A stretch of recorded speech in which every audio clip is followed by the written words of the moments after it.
January 2004, the Knesset, Israel's parliament, the government that sits in the building you're in today, made a very brave decision to establish the Christian Allies Caucus. And really, there was a lot of people who thought it wasn't such a good idea. People who were religious in the Knesset thought it would open the way to proselytization.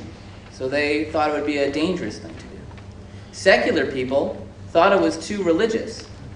So they thought maybe it wasn't such a good thing to get religion mixed in with politics. The left thought it was a bad idea because to them religion meant right-wing conservative politics. And the right in Israel thought it might be dangerous because it might pigeonhole them as right-wing elements in our government.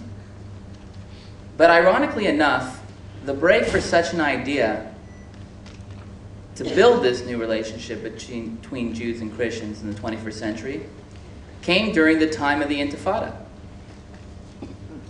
where we saw that one by one, the nations of the world were being turned against us.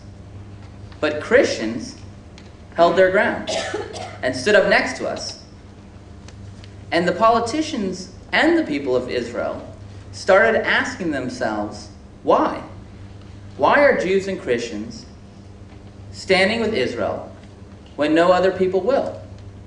And we realized that if you had an economic concern at the top of your agenda, you're not necessarily going to stand with Israel. We have no oil.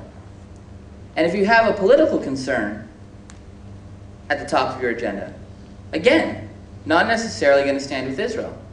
Israel has 1 vote in the United Nations compared to 22 Arab votes, many more Muslim votes. It's only people who put values and beliefs ahead of economic and political concerns that will stand with Israel in our time of need.